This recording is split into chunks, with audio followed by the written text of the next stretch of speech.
Hello everyone. आज हम लोग डेरिवेटिव ऑफ कंपोजिट फंक्शंस के बारे में पढ़ेंगे कि कंपोजिट फंक्शंस का डिफरेंशिएशन कैसे होता है और उसको हम लोग दूसरे में चेन रूल कहते हैं। ठीक है, तो उस पार्ट की बात करने वाले हैं। कहाँ गया चेन रूल? गिरा आपका डेरिवेटिव ऑफ कंपोजिट फंक्शंस। ठीक है, तो देखो जैसे कंपोजिट फंक्शंस आपने फर्स्ट वाले चैप्टर में पढ़ा होगा कंपोजिट फंक्शन के बारे में। तो जैसे मान लेते हैं कि कोई एक फंक्शन हमारे पास देख रखा है एच एक्स फंक्शन है हमारे पास। ठीक है, जो कि क्या है f of g x. F of g और एफ और जी का क्या है कॉम्बिनेशन है हमारे पास। ठीक है, तो हमारे पास इसका जो डेरिवेशन होता है मतलब डेरिवेटिव होता है एच डैश एक्स जो होगा ना आपका यहाँ पे एच डैश एक्स जो होगा वो क्या होगा, पहले आप बाहर वाले को डिफ्रेंशिएट करो, अंदर वाले को अलग ही छोड़ ऐसे ही छोड़ दो। तो एफ डैश जी एक्स इस तरीके से आएगा आपका, और फिर क्या करो इस अंदर वाले को डिफ्रेंशिएट कर दो, यानी कितना जी डैश एक्स। ठीक है, ये होता है आपका कंपोजिट फंक्शंस का डिफरेंशिएशन। देखो इसका प्रूफ जो है हम एक अलग से वीडियो बनाए हैं, differentiation of proof of chain rule, तो आप वहाँ से देख सकते हो उसका। ठीक है, जैसे एक एग्जांपल लेते हैं, मान लेते हैं कि आपके पास एफ एक्स देख रखा है, f x equal to cos of x square. तो ये क्या है, ये कंपोजिट फंक्शन है। अब मान लेते हैं कि इसका डिफरेंशिएशन पूछा जाए कि एफ डैश एक्स क्या होगा, तो एफ डैश एक्स जो होगा दिस विल बी, पहले बाहर वाले को डिफ्रेंशिएट करो, मतलब एक तरह से आपका क्या हुआ D by d x of cos of x square, यही आपको निकालना है। ठीक है, D by d x of cos of x square. तो पहले क्या करो, पहले आप बाहर वाले को डिफ्रेंशिएट करो, तो बाहर वाले का कॉस का डिफ्रेंशिएशन कितना होगा माइनस का साइन, अंदर वाले को ऐसे रख दो माइनस का साइन एक्स स्क्वायर, और फिर क्या करो इस अंदर वाले को डिफ्रेंशिएट कर दो एक्स के रेस्पेक्ट में, कितना एक्स स्क्वायर। ठीक है, तो this will be equal to what, this will be minus of sine x square, और एक्स स्क्वायर का विथ रिस्पेक्ट टू एक्स कितना हो जाएगा आपका 2x। ठीक है, तो sine of x square into कितना आ जाएगा आपका 2x हो जाएगा। अच्छा, इसी चीज़ को हम लोग ऐसे भी दिखा सकते हैं कि हमें क्या निकालना है, एफ डैश एक्स निकालना है, तो f dash x equal to कितना हो जाएगा आपका d of cos of x square divide by d x, ये निकालना है हमें ना। तो हम लोग क्या करते हैं, हम लोग पहले इसको डिफ्रेंशिएट करेंगे। देखो D of cos of x square को पहले एक्स स्क्वायर के रेस्पेक्ट में डिफ्रेंशिएट कर दो। ठीक है, ये जो अंदर वाला है उसके रेस्पेक्ट में डिफ्रेंशिएट कर दो, और फिर इसको जो है वो आप एक्स के रेस्पेक्ट में डिफ्रेंशिएट कर दो। तो आप इसको ऐसे भी कह सकते हो। ठीक है, सेम ही चीज़ लिखा हुआ है हमारे पास। अब देखो एक्स स्क्वायर को, ये तो आप यहाँ देखो एक्स स्क्वायर और एक्स स्क्वायर यहाँ पे आ गया हमारे पास। यहाँ से हम लोग डायरेक्टली क्यों नहीं कर सकते थे कॉस ऑफ एक्स स्क्वायर, क्योंकि यहाँ पे एक्स स्क्वायर था और यहाँ पे एक्स था हमारे पास, तो एक्स स्क्वायर को एक्स के रेस्पेक्ट में करना है ना हम, तो हम लोग डायरेक्टली नहीं कर सकते कि सिर्फ माइनस का साइन ऑफ एक्स स्क्वायर आ जाएगा हमारे पास। वो तो अगर यहाँ पे एक्स होता तब हम लोग कह देते हैं। यहाँ पे देखो आप, अब एक्स स्क्वायर है तो एक्स स्क्वायर को अगर टी की तरह देखो तो एक तरह से आपका ये दिया हुआ है D of cos T divide by d T, तो इसका डिफ्रेंशिएशन सीधे सीधे कितना आ जाएगा आपका माइनस का साइन टी। ठीक है, तो यहाँ से भी आपका वही आ जाएगा माइनस का साइन टी, और टी की जगह पे कितना है आपका एक्स स्क्वायर। ठीक है, यहाँ पे फिर एक्स स्क्वायर है हमारे पास, तो एक्स स्क्वायर का एक्स के रेस्पेक्ट में कितना हो जाएगा हमारा 2x हो जाएगा। ओके, तो ये होता है आपका क्या कंपोजिट फंक्शन का डिफरेंशिएशन। ठीक है, और एक दो एग्जांपल्स लेते हैं,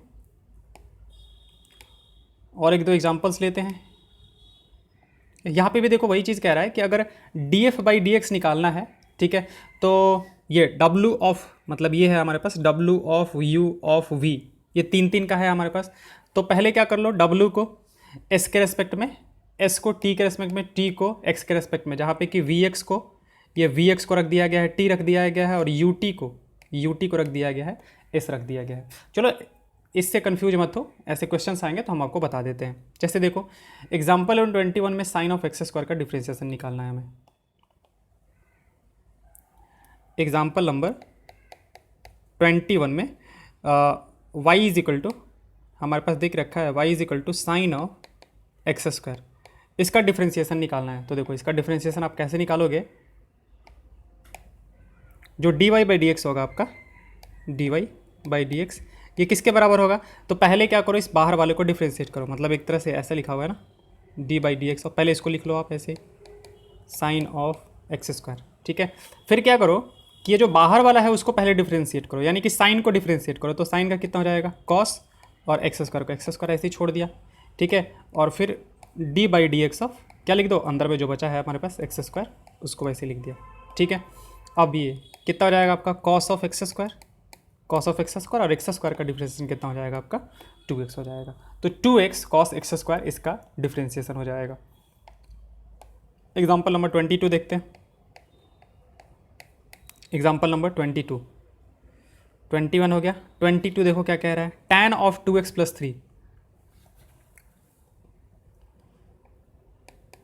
sorry y is equal to कितना देख रखा है, tan ऑफ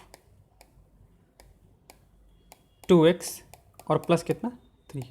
ओके, यहां से आ जाओ आप, dy बाई डी एक्स, इसका मतलब क्या हुआ, d by d x of y की जगह पे कितना है हमारे पास यहाँ पे tan ऑफ 2x प्लस 3। तो पहले हमने क्या बोला, पहले आप tan को डिफ्रेंशिएट करो, तो tan को डिफ्रेंशिएट करोगे तो आपका कितना जाएगा सेक स्क्वायर, और ये कितना होगा आपका 2x प्लस 3, उसको ऐसे ही छोड़ दो और फिर क्या करो d by d x of कितना 2x प्लस 3 को डिफ्रेंशिएट कर दो। तो 2x प्लस 3 को डिफ्रेंशिएट करोगे तो आपका कितना आ जाएगा, 2x के लिए 2 आ जाएगा, 3 के लिए 0, तो 2 और इधर से हमारे पास कितना था सेक स्क्वायर 2x और प्लस कितना 3। ओके, चलो एक देखो, एक और एग्जांपल ऐसे ही कर लेते हैं। अगर मान लेते हैं कि आपका ऐसा दिया हुआ है कि x is equal to a cos t, x equal to a cos t और y equal to a sine t. ठीक है, मतलब डायरेक्टली x और y में रिलेशन ना देके इस तरीके से दिया हुआ है कि x equal to a cos t है और y equal to a sine t है, और आपसे पूछ रहा है कि dy बाई डी एक्स बताओ कि dy बाई डी एक्स कितना होगा, dy by d x equal to what. अब है क्या कि एक्चुअली देखो ना, y जो है वो x से डायरेक्टली रिलेटेड तो है नहीं, y t से रिलेटेड है। ठीक है, मतलब दोनों जो है वो इनडायरेक्टली t से रिलेटेड है हमारे पास। तो इसका देखो कैसे निकाल लेते हैं हम लोग, जो दूसरा वाला तरीका है उससे। देखो हमें निकालना क्या है, हमें निकालना है dy बाई डी एक्स।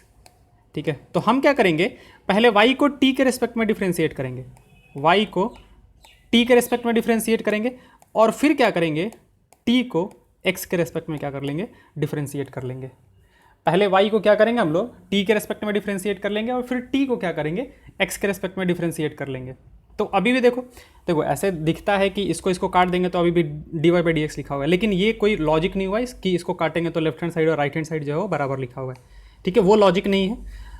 जो मैंने प्रूफ बताया था उसमें इस चीज़ को बताया हुआ था कि ये कहाँ से आया है हमारे पास। ठीक है, तो आप बस अभी अगर मान लेते हैं वो चीज़ समझ में नहीं आया या फिर आपको प्रॉब्लम हो रहा है, तो आप डायरेक्टली ऐसे ध्यान रखो कि पहले क्या करो, y को मतलब dy बाई डी एक्स हमें लेके आना है। तो y को देखो ये किससे है हमारे पास, t है ना, t है तो t के रेस्पेक्ट में उसको डिफ्रेंशिएट करो, फिर t को x के रेस्पेक्ट में डिफ्रेंशिएट करो। देखो कैसे होगा, अब y तो डायरेक्टली t से रिलेटेड है, तो dy बाई डी टी आपका कितना आ जाएगा a साइन टी, सीधा सीधा आ जाएगा a साइन टी इनटू, इसको हम ऐसे लिख सकते हैं 1 upon d x by d t, इसको हम 1 upon d x by d t लिख सकते हैं। तो this will be equal to what, देखो यहाँ से ये आ जाएगा आपका a साइन टी, अच्छा 1 upon d x by d t, यानी d x by d t, d x पता है, एक्स पता है, तो d x by d t, t के रेस्पेक्ट में इसको जब डिफ्रेंशिएट करोगे तो कितना आ जाएगा माइनस का ए, अच्छा ये कितना था साइन थीटा था ना, सॉरी ये कॉस टी आ जाएगा आपका,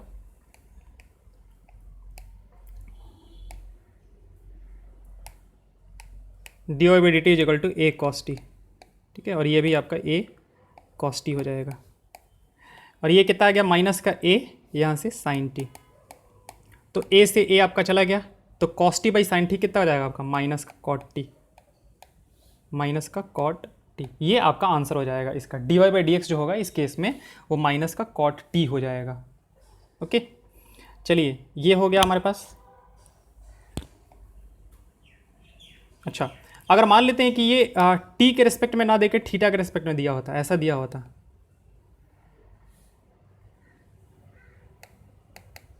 मान लेते हैं कि ऐसा दे देता है कि x is equal to a cos theta, ठीक है, and y equal to a sine theta दे देता, थीटा पैरामीटर में दे देता आपको। अब यहाँ से अगर d y by d x आपको निकालना है, d y by d x निकालना है, तो अब यहाँ पे t तो नहीं करोगे ना, क्योंकि ये थीटा के फॉर्म में है।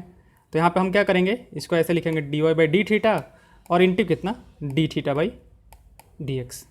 ओके, तो this will be equal to dy by d theta कितना आ जाएगा आपका y का थीटा के रेस्पेक्ट में a कॉस थीटा इंटू ये आपका आ जाएगा 1 अपॉन माइनस का a साइन थीटा। तो a से a आपका चला जाएगा, तो यहाँ पे आपका कितना आ जाएगा माइनस का कॉट थीटा। वहाँ पे कॉट t आ रहा था, यहाँ पे हमारे पास कितना आ जाएगा माइनस का कॉट थीटा। ठीक है, चलिए आते हैं एग्जाम्पल नंबर 22 हो गया हमारा, 23 पे आते हैं।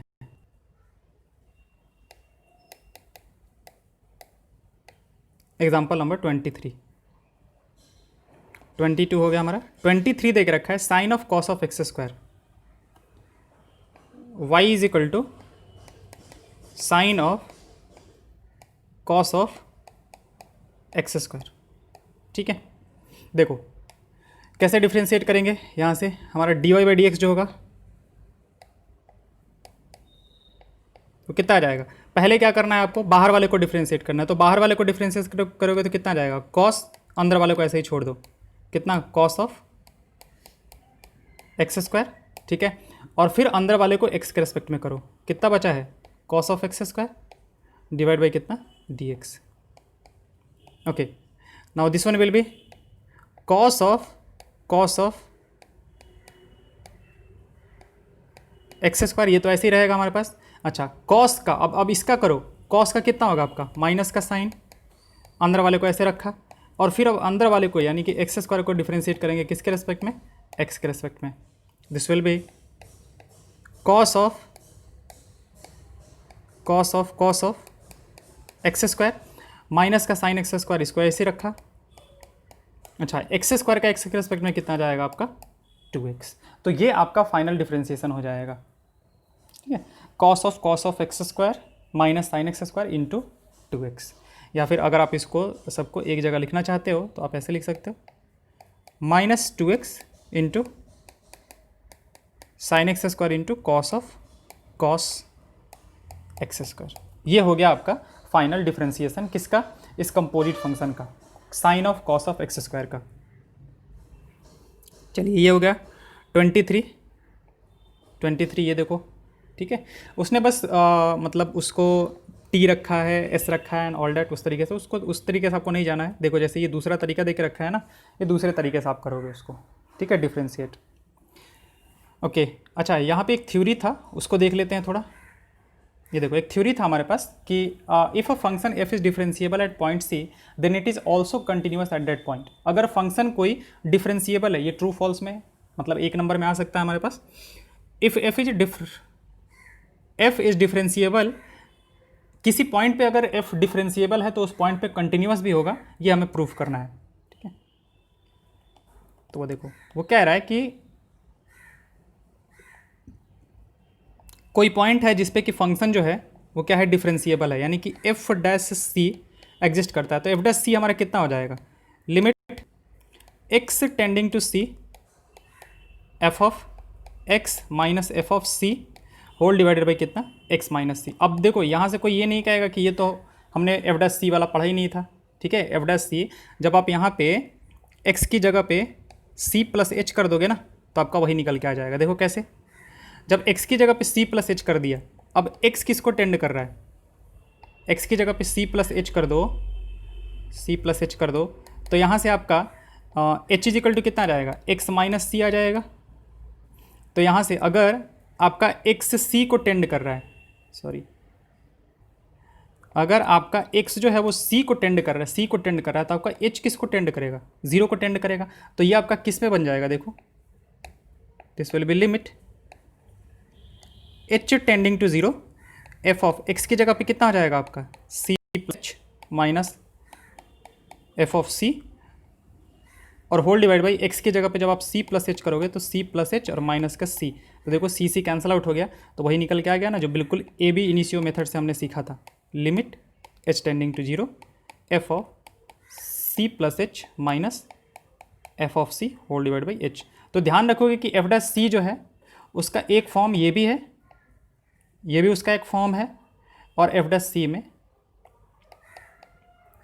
एफ डैश सी का ये भी एक फॉर्म ही है, ठीक है। अगर ऊपर वाला भी लिखा हुआ है कहीं तो वो भी गलत नहीं है, ठीक है। चलिए अब आते हैं हम लोग उसको प्रूफ करते हैं, जो प्रूफ करना था उसने क्या देख रखा है। प्रूफ करने के लिए दिया है हमारे पास कि if f is differentiable at x equal to c, then it will be continuous,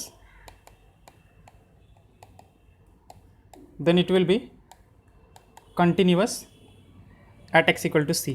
x equal to c पे वो फंक्शन क्या होगा, कंटिन्यूस भी होगा आपका, ठीक है। चलो तो इसी को प्रूफ कर लेते हैं हम लोग। देखो c पे डिफरेंशिएबल है, इसका मतलब कि f डैश c जो होगा हमारे पास वो पहला वाला यूज करने वाले हैं, लिमिट x से tending to c f of x minus f of c whole divide by कितना आएगा, x माइनस c, ये होगा हमारे पास। नाउ हम यहाँ पे fx माइनस एफ सी को ऐसे लिख सकते हैं, sorry fx minus f of c whole divided by x minus c into x minus c. मतलब एक्स माइनस सी से हमने क्या किया, मल्टीप्लाई और डिवाइड कर दिया। अब सिंस सी जीरो को तो टेंड करेगा नहीं, क्योंकि हम लोग को सी टेंड कराना है, जीरो तो नहीं है ना, सी जीरो नहीं है, तो ये हमारा मतलब यहाँ पे जो एक्स है, सॉरी एक्स जो है वो सी नहीं है, तो सी माइनस सी जीरो नहीं होगा, तो मल्टीप्लाई डिवाइड करने में कोई दिक्कत नहीं है। अब फिर यहाँ से क्या कर लेते हैं, लिमिट ले लेते हैं दोनों साइड में। तो हम अगर लेते हैं लिमिट एक्सटेंडिंग टू सी, तो इधर से कितना आ जाएगा आपका, f of x minus f of c is equal to limit x tending to c f of x minus f of c whole divide by x minus c into x minus c. अब algebra of limit से हम इसको limit को अलग अलग कर सकते हैं। Limit x tending to c f of x minus f of c whole divided by x minus c into कितना आ जाएगा आपका, limit x tending to c x minus c. अब ये देखो सी को टेंड करेगा, तो ये वाला जो टर्म है हमारा, ये वाला टर्म ये किसको टेंड कर जाएगा, ज़ीरो को। तो ये ओवरऑल जो है, ओवरऑल राइट हैंड साइड जो है आपका वो किसको टेंड कर गया, ज़ीरो को टेंड कर गया। अच्छा, ये जो लिखा हुआ था limit x tending to c f x minus f c, हम इसको अगेन अलजेब्रा ऑफ लिमिट्स ऐसे लिख सकते हैं, limit x tending to c f of x minus limit x tending to c f of c. अब एफ ऑफ सी तो हमारे पास constant है, तो वो तो हमारे पास ऐसे आ जाएगा, limit x tending to c f of x और माइनस कितना, एफ ऑफ सी। तो हमारे पास यहाँ से क्या बन गया, डेट इम्प्लाइज कि limit x tending to c f of x is equal to what, f of c, f of c. तो हो गया हमारे पास, यही तो होता है कंटिन्यूअस के लिए, hence function is continuous at c, hence function is continuous at x equal to c. यही तो हमें प्रूफ करना था बस, ओके। अच्छा, इसके पहले ये जो product rule and quotient rule है, ये जो हमारे पास प्रोडक्ट रूल है, ये कोसेंट रूल है, और ये हमारे पास सम का डिफरेंशिएशन जो है, ये 11th क्लास में पढ़ाया हुआ है, लिमिट्स एंड डेरिवेटिव्स चैप्टर, ठीक है। जो हमारे पास एक बार हम समराइज़ कर देते हैं कि अगर हमारे पास d by d x of f x plus g x दो फंक्शंस के सम का डिफरेंशिएशन निकालना होगा, ठीक है, तो हम इसको अलग अलग कर सकते हैं। मतलब ये कि d by d x of g x ये अलग से निकाल लिया हमने, ठीक है, और plus d by d x of f x ये अलग से निकाल लिया, ठीक है। एक्चुअली प्लस माइनस दोनों के लिए होता है, ठीक है, कि पहले मतलब दो फंक्शंस का सम किया हुआ है उसका डिफरेंशिएशन करना है, या फिर क्या करूँ उनको डिफरेंशिएट करके फिर सम कर दो, बात बराबर ही आएगा, ठीक है। दूसरा होता है हमारे पास प्रोडक्ट रूल। प्रोडक्ट रूल मैंने इसका प्रूफ भी बताया हुआ है कि प्रोडक्ट रूल का प्रूफ कैसे आया, एनसीईआरटी में नहीं दिया हुआ है लेकिन मैंने बताया हुआ है, उसका एक वीडियो बनाया हुआ है, उसको देख लोगे आप लोग अगर आपको जानना है तो डेफिनेटली।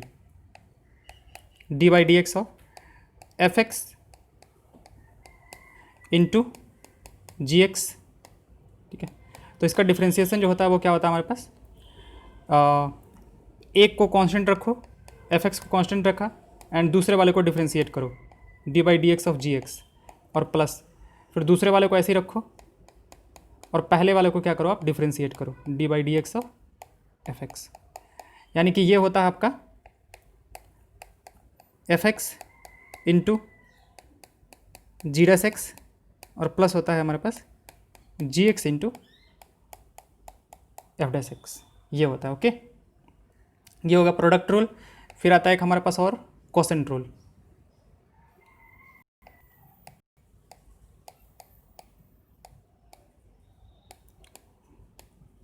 कोसेंट रूल, तो कोसेंट रूल क्या होता है हमारे पास, इस तरीके के फंक्शंस का differentiation d by d x of f x by कितना, जी एक्स,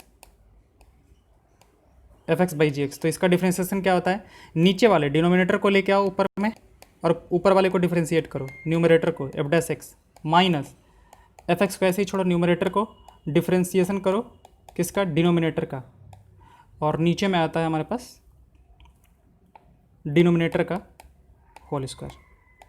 ये होता है हमारे पास क्या, कोसेंट रूल। और अभी हमने चेन रूल देख ही लिया। तो पूरे में आपका यही कोसेंट रूल, प्रोडक्ट रूल और ये सम वाला, और उसके बाद जो चेन रूल है वही उसी का यूज़ करने वाले हैं हम लोग। ठीक है, जो भी आपके आगे के पार्ट हैं उसमें बेसिक जो है आपका यही यूज हो रहा होगा। तो ये हो गया आपका चेन रूल, इससे एग्जांपल्स करा दिए मैंने। अब चलिए नेक्स्ट हम लोग करेंगे एक्सरसाइज 5.2। Okay, thank you.